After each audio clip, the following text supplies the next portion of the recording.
dynamics. A couple of years ago, Alteron had a sprint car wing from Doug Roots on top of the car. So that's all coming up in 2 weeks, but here come the midgets.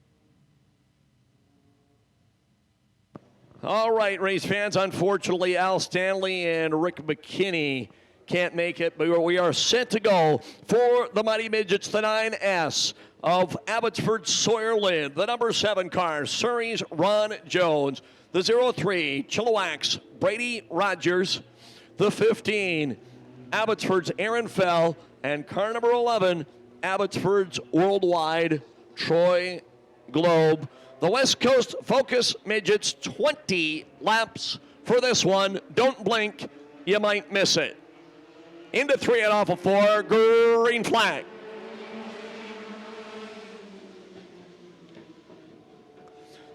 Sawyer Lind to the early lead in his dirt midget. You can see it's a more upright car. Doesn't hug the racetrack like the pavement-specific cars. Glad to have him here with us. He's on the outside. Jones, he is. Oh, no! Upside down on the backstretch. It's Brady Rogers. For the second time today, we have had a midget upside down. Race fans, we go sometimes an entire season, well, maybe half a season, without a car upside down. Here we've had 2 in the span of an hour or so. And unlike Al Stanley earlier, who slid on his top for a while and then onto his side, the 03 of Rogers actually did tumble a couple of times. Now that's the bad news. The good news, it wasn't there wasn't heavy impact, let's put it that way. Easy for me to say, I know, from this far away. But anyway, there he is, climbing out of the car.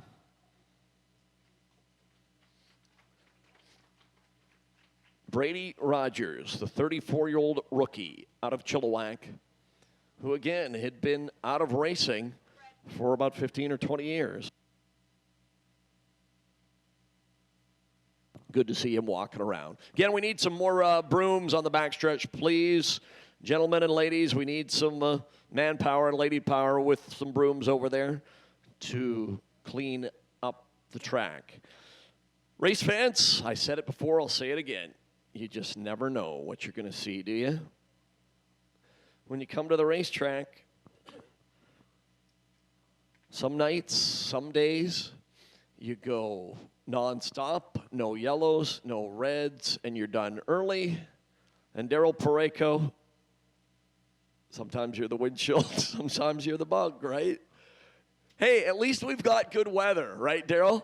Daryl, in a situation like this, if we knew there was storm coming tonight, we would be, you know what, sweating bullets right now. But all that crazy wet stuff we had the last couple of days is gone. It's supposed to be good for a few more days, but it's been a weird and wacky one. And the full moon, Daryl, was like a couple of days ago, so we can't blame it on the full moon. I think that was Monday night. So the bad news, we've had a number of accidents and a number of red flags, but the good news is, and some damaged race cars, but the good news that the drivers have all been able to walk away from the accidents.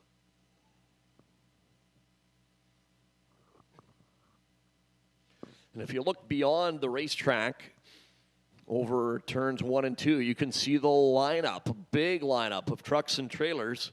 Those are the street stocks and the mini stocks, guys and girls, ready to enter the pit area. They were supposed to be entering the pit area at 5:30. And as we said, hot lapping shortly thereafter and qualifying at 7 and racing at 7:30. So we will be a tad delayed starting the nighttime portion of our action. And those of you at home, during our delays, of course, you've got lots of other racing and hockey to choose from on online or on TV. As mentioned in the racing world, it's a busy weekend. NASCAR ran the Truck Series at Michigan last night. They're running a doubleheader for the Cup Series both today and tomorrow. Xfinity was on the road course at Road America today. IndyCar's also on the road course, also with a doubleheader at Mid-Ohio today and tomorrow. World of Outlaw Sprint Cars are at Pevely, Missouri last night and tonight. The World of Outlaw Late Models are in Cedar Lake, Wisconsin, racing for $50,000 to win tonight. And the Knoxville 360 Nationals started Thursday, Friday, and they wrap things up tonight with Kerry Madsen and Joey Saldana on the front row of the main event at Knoxville.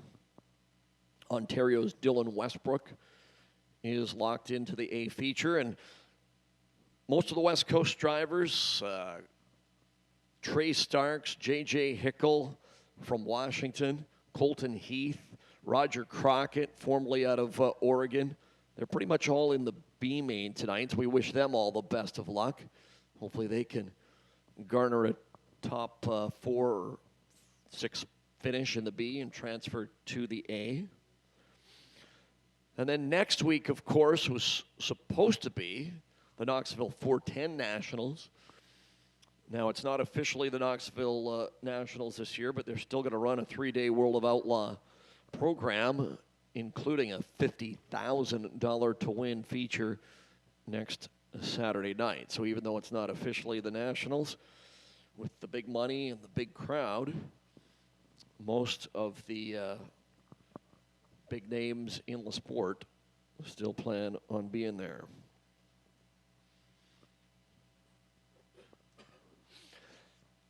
Just such a bizarre year it has been, obviously, for all the different things going on in the world. But when it comes to sports, for the longest time, of course, there wasn't anything happening. And now you turn on the hockey and the basketball and the baseball, and they're playing, but no fans. And as we talked about racing, some tracks aren't racing at all. Some are racing like we are, with a limited number of fans and a limited number of competitors. And then some tracks, it's almost business as usual. And in fact, in some places, they're getting bigger crowds than usual because there's not much else going on in terms of entertainment to go to.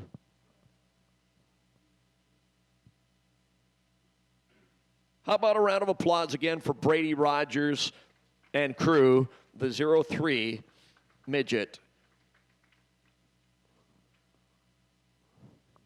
First year racing this class of car here at Agassiz Speedway. And like a number of our drivers, we've talked about Al Stanley in the Midget, and later on tonight, Steve Van Meel in the Street Stocks. Guys that have been retired from racing for 15, 20 years, getting back behind the wheel. So we've almost cleaned up the accident scene on the back straightaway, and then there were 4. We started the day with 7 midgets, and unfortunately, Al Stanley, Rick McKinney, and now Brady Rogers done for the day. So Ron Jones, the 7, Aaron Fell, the 15, Sawyer Lind, the 9S, and Troy Globe in the number 11.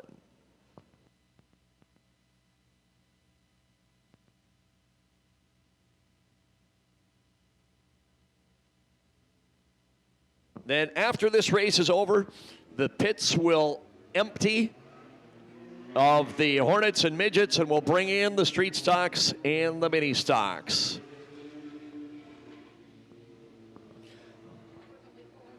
Thanks for your patience, race fans, here in person or watching on the Agassi YouTube channel.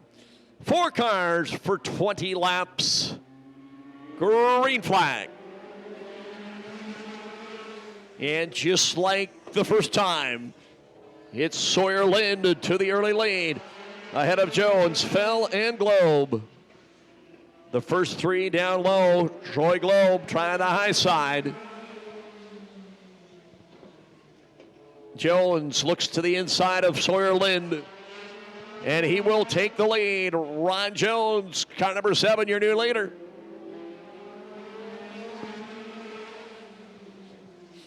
Aaron Fell into second in the 15 car. Globe and Lind. It's Surrey leading 3 guys from Abbotsford. As we said, Troy Globe, soon to be from Agassi. As he moves to the inside of Fell into second with 4 laps complete. 4 complete, still Ron Jones in that good-looking number 7 car. Globe will look to the high side. Upstairs, where Fonzie used to live at the Cunningham house. New leader, Globe, and we are going to lose another one. Sawyer Lind. And just as I say that, he gets it back going again. 6 laps in the books and 14 to go. Race for second now as Aaron Fell goes underneath Ron Jones into the runner-up spot. Again, great to have Aaron's parents tuning in from Mexico here this afternoon. As we said, he's getting better and better, more comfortable all the time in this midget pavement car. Spent most of his career on the dirt, as we said. Mini sprints, 360 and 410 sprint cars. And now Sawyer Lind will pull off the track. We're halfway home, 10 down and 10 to go. Troy Globe, Aaron Fell, and Ron Jones. Agassi Speedway on a Saturday afternoon, a gorgeous Saturday afternoon.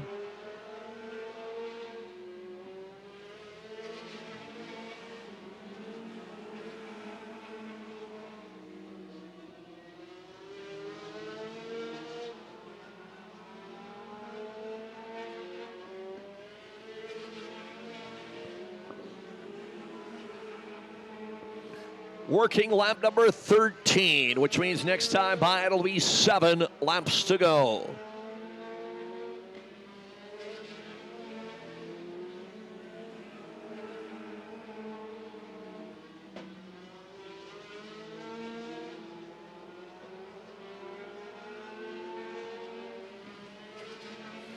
Make it 6 to go for Worldwide. Aaron Fell still second. Ron Jones still third. Again, Abbotsford leading Abbotsford and Surrey. Inside the final 5 laps now. Troy Globe, we talked about it earlier, won 8 of the 9 main events here last year.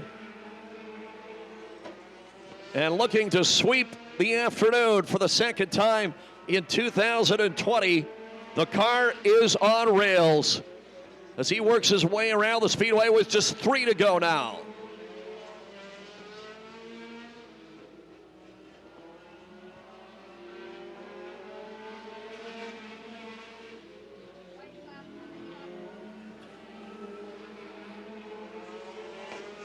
As Darrell reaches for the white flag, he'll wave it this time. In front of the 11 car, 1 lap to go. Fell still second, Jones third. Perfect today, perfect this year Troy Globe victorious. Aaron Fell second. Ron Jones third.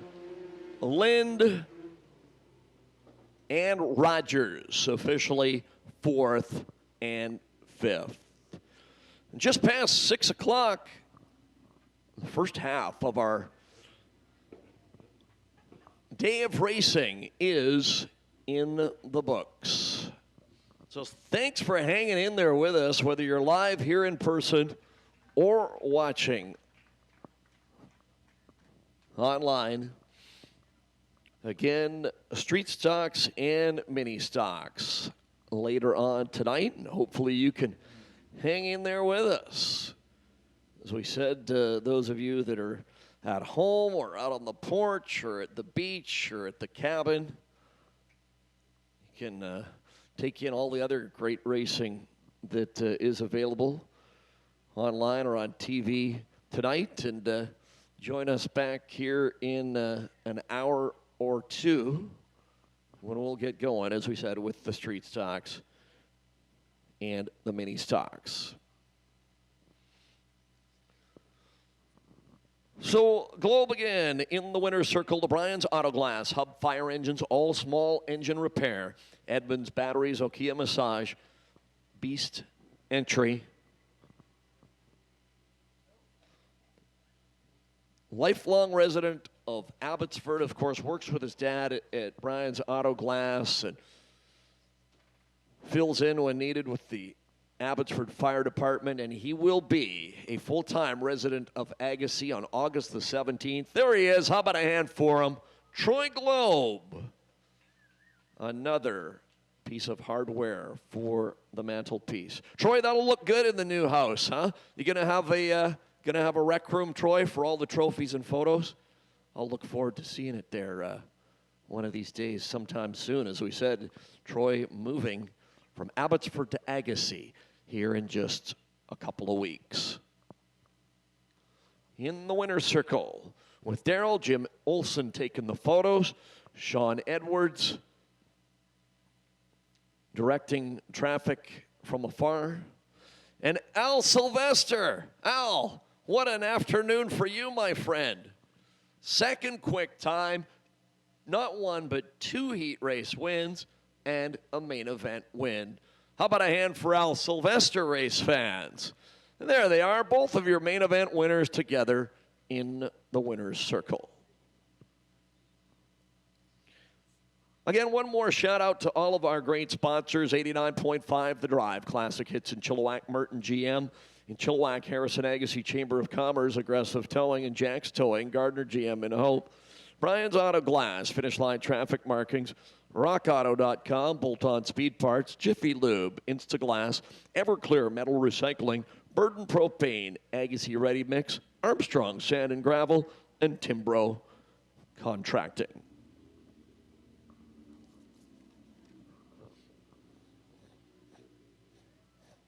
As Troy wheels the 11 car back to the pit area, Al Sylvester walks back to the pit area. As mentioned, they will load up the Hornets and the Midgets, and the street stocks and the mini stocks headed this way shortly. Again, race fans, originally qualifying for the street stocks and the mini stocks scheduled for 7 o'clock, racing at 7:30.